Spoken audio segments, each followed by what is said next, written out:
listening to the LOZ Podcast Network. Hello, everyone. Welcome back to the LOZ Podcast Network. My name is Ken Lawler. I'm the host of the show. You might be watching us in the LOZ app today. You might be listening to us on KRMS radio on Saturdays from 10 to 11 a.m. We do the Simulcast show. We love our collaboration with KRMS, and we hope you do too, and hope you can tune in.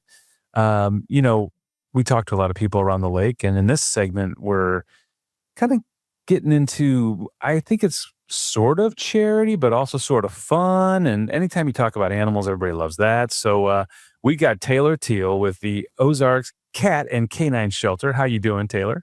Doing pretty well today. How are you today, sir? Awesome. And, tell me a little bit about the Cat and Canine Shelters. What do you guys do? And give everybody kind of an idea of what goes on there. So we work on the west side of the Lake of the Ozark. We're a nonprofit, and we help out with homeless and pets and whatnot. Mostly dogs and cats, but we have had the occasional owl. We've had a pig. You name it, we probably had it come through at some point, but primarily we focus on the dogs and cats in the area. We also help with spay and neuter vouchers, and we help out a lot with, we have a food pantry that has a lot of dog food and everything in it. So the community can come in and get dog food as they need and cat food, sometimes litter when we're lucky. We just try to help out the community and their animals as much as possible. Yeah. So, you hear a lot about, nonprofits with helping out people in town, but you guys are focused on the furry friends. And let's face it, there's a lot of need there, isn't there? Oh, yeah, definitely. It's constant. Every day is, 20 calls of lost, missing pets or found pets, and trying to find where they belong or, get them taken in so that they can find a place to belong. And do people adopt from you guys? I mean, is that something that people do? Yes. Yeah, we get a lot of adoptions. This week we've, I think, only had one go out so far, but we do it pretty regularly. We are getting 5 or so dogs out, probably every other week or so.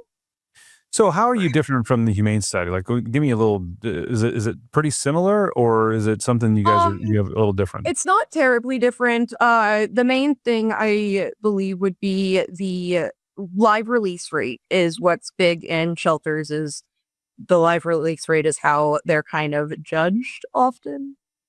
And ours is 97.7, which is incredibly high. And that is basically saying 97.7 of the animals that have come into our shelter have been returned to their owners, have been placed in a new home, that sort of thing. And it means that there's not often sick and injured animals or anything like that need humane euthanasia. Okay, that's great. I mean, that's a big number. It's probably the best number that we've had in the past 5 years or so. We're going up. And you guys have a big event coming up, the 4th annual Cause for Paws. It is Saturday, June 6th from 4 to 7 at the Encore Lakeside Grill and Sky Bar, which we love the Encore Lakeside Grill and Sky Bar. They're awesome people. They're in the LOZ app. We love to do everything we can to support them. It's awesome that you're having it there. Yes, we're very excited. It's the second time, I believe, that we're doing it at the Encore. We had it last year at the Encore as well. And there's going to be a bunch of raffles and things. A bunch of gift baskets is the main thing. So there's themed gift baskets of like a trip on the lake or a zoo day. There's a themed gift basket for dogs and for cats and things like that. So we'll have a lot of that for the silent auction.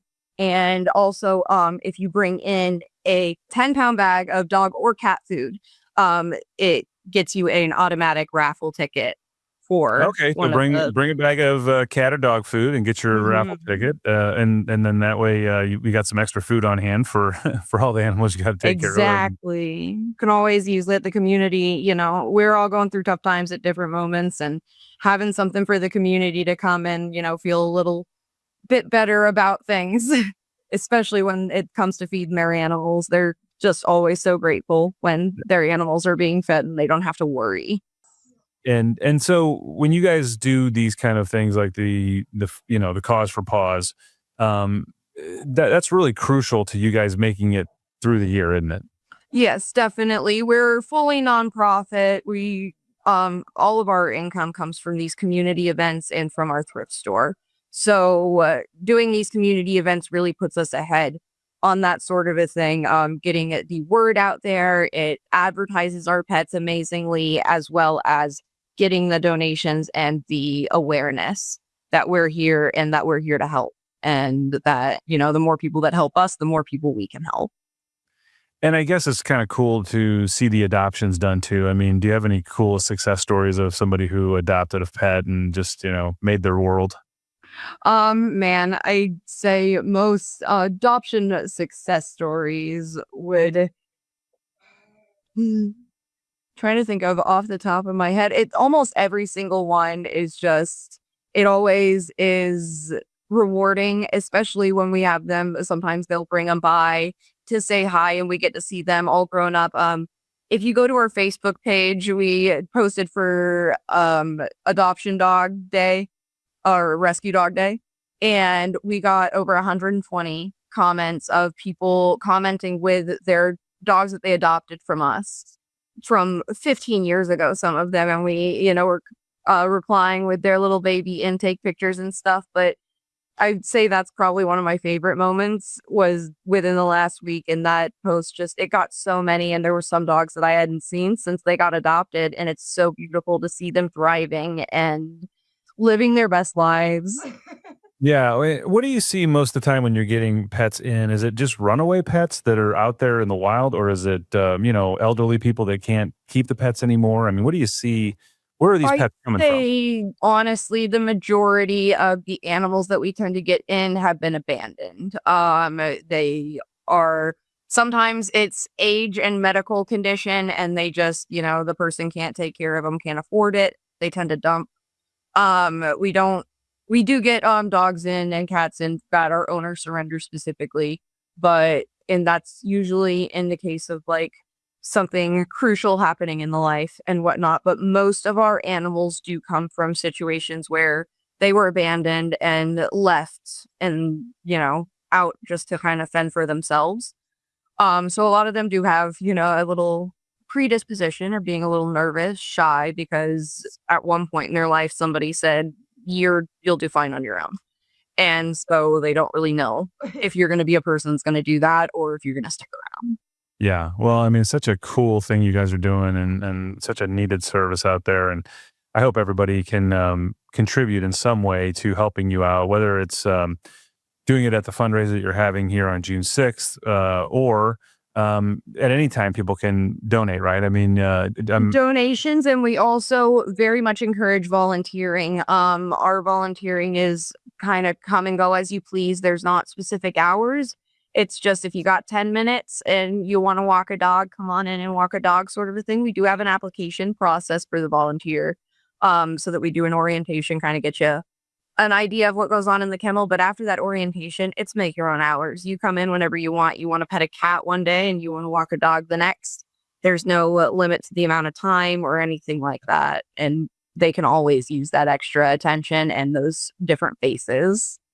And they can find that on your website, right? And that's ozarkcatandcanine.com. Yes. Correct? And it's Ozark's Cat and Canine. Yes. Plural. Yeah. And it's cat, K-A-T, and then K9. So yeah, letter K and the number 9. Yeah. But it's, and so people can go on there, they can sign up to be volunteers, they can donate through the site, right? Yep. They can look at the animals that you have there. All of our adoptable pets, as well as applications for adoption, are on there. You can get pretty much anything that you need on our website, including a list of resources. We got a great resource list. Okay. That's great. And how long have you guys been around? We were established in 1986. Oh, wow. So a long time. Yes, definitely. And you're located on the west side. Where are you guys at on the west side? We're we're right before Lori. Technically we're like on the edge of Lori and Sunrise Beach. Okay. As you're going into the Lori area, right before Lori Animal Hospital and Carmelitas. Right by Carmelitas. We love Carmelitas. They're in the app. Right. Everybody knows where Carmelitas is. We love Carmelitas. So yeah, if you guys know how to get the good taco and margaritas over at Carmelitas, you're going to be able to find the cat and canine shelter. You'll find us pretty easily. The dogs will lead the way. Well, I got to tell you, I love having you guys on. I think this is such a cool event that you guys are doing. I love that you're having it at the Encore. It's a great facility for any kind of event like that. I hope it's a huge success. I would just tell all of our listeners and viewers to try to do their best. And if you can donate, great. If you can donate some time, that's even better. I think a lot of times people think it's always got to be money, but sometimes, just having some volunteers there to help out is Seriously, a lot, yep. isn't it? It is. It takes a huge load off us in general, because we're able to focus on more of the detail-oriented things, like getting keeping their mood stabilized and things like that, keeping them clean and everything, and having those volunteers to come out. It gets them that socialization. They see a new face, so it's not so scary next time.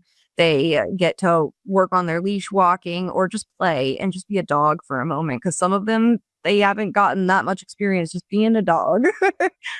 Well, thank you guys for all you do. We appreciate you, and we're going to try to help get as much as we can out of your fundraiser, and then also get people to go there and volunteer. Thanks for joining us today on the LOZ Podcast Network, and we'll check in with you guys as we get through the summer as well and kind of see how you're doing.